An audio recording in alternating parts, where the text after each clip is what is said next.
Welcome to the Hyper Training Lab. My name is Diane Beavis and I'm the Training Director and Education Director for Hyperwear. And this week we're going to focus on metabolic circuits. Really to challenge the mind, body, and spirit, we're going to be putting together 4 movements that create a lot of strength and speed endurance based on a particular group of body parts or body movements that we're going to focus on. And first week is going to be Pillar 3, which is the upper body movements. So we're really going to focus on the shoulders, chest, and back. And so for this first segment, Jim's going to help me out. The first movement that we're going to do is basically going to be the dive bomber or the down dog push-up, which really challenges both the pushing muscles of the chest as well as the shoulders. You want to get in a nice pike position. In this top position, you want a nice flat back and a good finish and extension all the way through the movement. As Jim goes down, he's really going to pull his chest through that low position, and you can see how that angle is really going to challenge the shoulders and really push that nice extension all the way through, creating some great extension through the lower body. And then he's going to reverse that, pushing right back through. This is a killer for the shoulders, but this is a nice advanced movement, and so we're going to be starting with that one.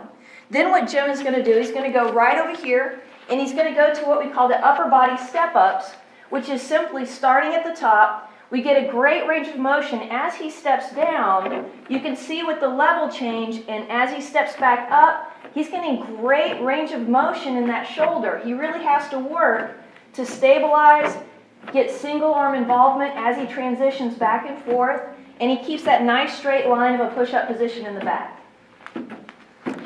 All right, for the third movement, he's going to go into the challenge of doing the upper body shuffle on the slide. A great application with the SandBells because he can create that with the slide.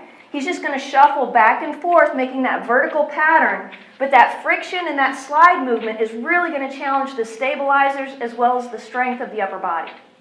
Okay? Now the last one of my favorites, is great for grip strength. So we're still working on upper body strength, but he's really going to focus on getting that nice punch and strike with each movement. It's a great application of the SandBell, really grabbing into the middle of the SandBell and getting some great action with that active grip. Okay? So we've got him loaded here with a nice pro vest, nice snug fit, which helps on all the body weight movements to really give that external load. And then we've got the SandBells. Okay? So what we're going to do is we're just going to go through 10 reps total of each, just to show you what it looks like in real time and what a great challenge it is.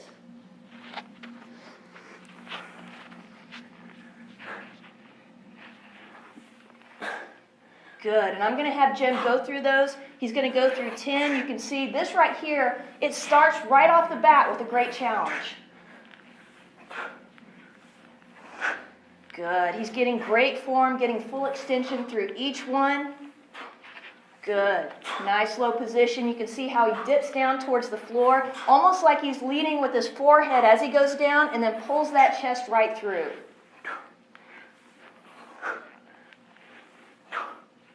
Good job.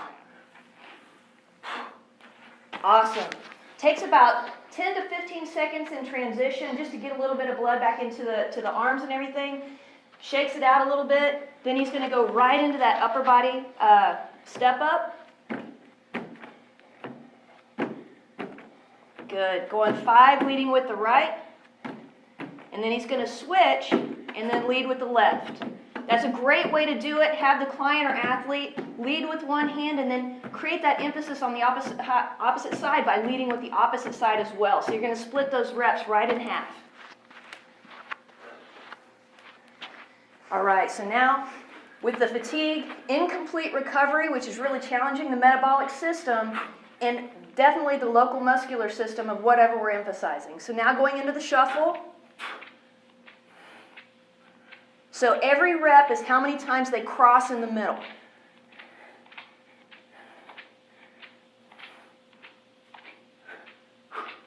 Good job. Now he's going to come right up to a really dynamic power movement with the strikes.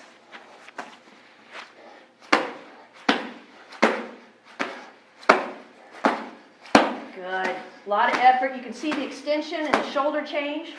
Awesome. Right there. Great metabolic circuit. Great way to challenge yourself. And this is something that you can go starting with 10 reps each and build to 20 reps to really build that volume.